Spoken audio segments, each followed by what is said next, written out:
नमस्ते व्यूअर्स। इस वीडियो में हम समझेंगे कि आरबीआई क्या करती है और इसका रोल क्या होता है इंडियन इकोनॉमी में। आरबीआई के पास करेंसी प्रिंट करने का अथॉरिटी रहता है, लेकिन क्या इसका मतलब ये है कि वो अनलिमिटेड पैसा छाप सकती है? आज हम इसी मिथ को लॉजिकली ब्रेक करेंगे। ये टॉपिक सिर्फ जनरल नॉलेज के लिए नहीं, बल्कि इकोनॉमिक फाउंडेशन को समझने के लिए है। मनी एक मीडियम है जिससे हम गुड्स एंड सर्विसेज को एक्सचेंज करते हैं। ये एक स्टोर ऑफ वैल्यू भी है, इससे हम फ्यूचर के लिए सेव करते हैं। इम्पोर्टेंट बात यह है कि पैसा सिर्फ कागज़ नहीं होता, बल्कि ट्रस्ट का सिंबल होता है। अगर ट्रस्ट ख़त्म हो जाएगा तो पैसे का वैल्यू कम हो जाएगा।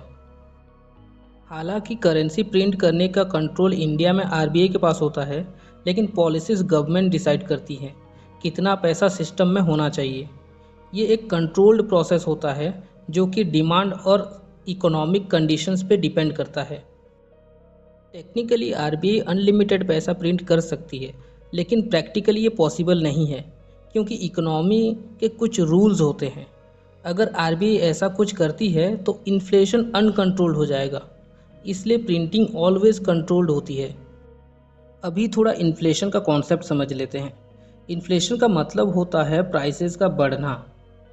ये तब होता है जब डिमांड सप्लाई से ज़्यादा हो जाती है। इस सिचुएशन में पैसे की परचेजिंग पावर गिर जाती है।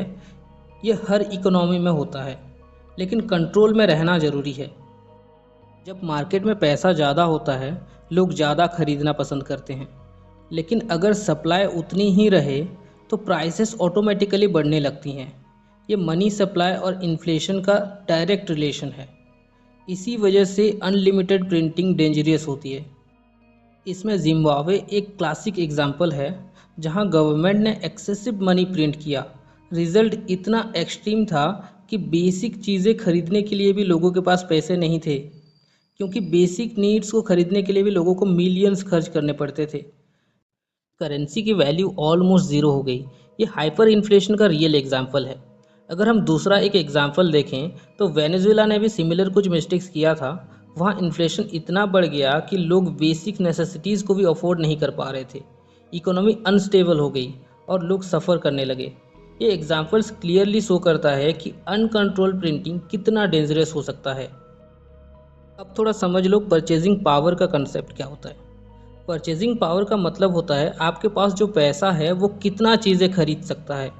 इन्फ्लेशन के वजह से ये पावर कम हो जाती है। आपके पास अमाउंट सेम होता है, लेकिन वैल्यू गिर जाती है। इसका डायरेक्ट इम्पैक्ट सेविंग्स पर पड़ता है। अगर आरबीआई एक्सेसिव प्रिंटिंग करती है तो रुपीज़ की वैल्यू गिरेगी और डॉलर्स के कंपैरिजन में और वीक हो जाएगी। इसका डायरेक्ट इम्पैक्ट इंपोर्ट्स पर पड़ता है और ग्लोबल लेवल पर भी इफ़ेक्ट करता है।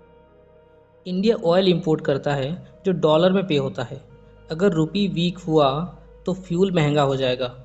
फ्यूल महंगा होने से ट्रांसपोर्ट का कॉस्ट भी बढ़ जाएगा और अल्टीमेटली हर चीज़ महंगी हो जाएगी। अब थोड़ा समझ लेते हैं कि इन्फ्लेशन का सबसे बड़ा इम्पैक्ट सेविंग्स पे कैसे पड़ता है। फिक्स्ड इनकम वाले लोग सबसे ज़्यादा सफ़र करते हैं, इसलिए इन्वेस्टमेंट ज़रूरी होता है इन्फ्लेशन को बीट करने के लिए। ये लॉन्ग टर्म फाइनेंशियल प्लानिंग का सबसे बड़ा बेस है। अब ये समझना ज़रूरी है कि आरबीआई इसको कंट्रोल करता कैसे है। आरबीआई का ये एक कंटिन्यूस मॉनिटरिंग प्रोसेस है, जहां आरबीआई डिफरेंट मॉनेटरी पॉलिसीज़ लाती है, रेपो रेट चेंज करके लिक्विडिटी मैनेज करती है, जिसका कि मेन गोल इन्फ्लेशन को कंट्रोल करना होता है। इंडिया में करेंसी का बैकिंग सिस्टम होता है, गोल्ड और फॉरेन एक्सचेंज।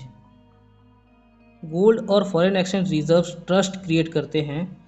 इससे करेंसी की क्रेडिबिलिटी मेंटेन होती है। विदाउट बैकिंग सिस्टम कोलैप्स कर सकता है। इकोनॉमी को स्टेबल रखने के लिए बैलेंस ज़रूरी है। अगर पैसा कम होगा तो ग्रोथ स्लो होगी, और अगर ज़्यादा होगा तो इन्फ्लेशन बढ़ेगा। आरबीआई का काम इसी बैलेंस को मेंटेन करना है। और हाँ, गवर्नमेंट हर प्रॉब्लम का सॉल्यूशन प्रिंटिंग से नहीं निकाल सकती। फिजिकल डिसिप्लिन मेंटेन करना भी ज़रूरी होता है। बजट और डेफिसिट कंट्रोल इम्पॉर्टेंट होता है, और लॉन्ग टर्म ग्रोथ ही सस्टेनेबल सॉल्यूशन है। कंट्री तब रिच बनता है जब प्रोडक्शन बढ़ता है, जॉब्स क्रिएट होती हैं और इंडस्ट्रीज़ ग्रो करती हैं। इनोवेशन भी एक मेजर फैक्टर होता है। So printing currency is not a real wealth creation. पूरे वीडियो की समरी ये है कि अनलिमिटेड मनी प्रिंटिंग बहुत ही ज़्यादा हार्मफुल होती है इकोनॉमी के लिए। ये महंगाई बढ़ाती है और करेंसी की वैल्यू को गिरा देती है।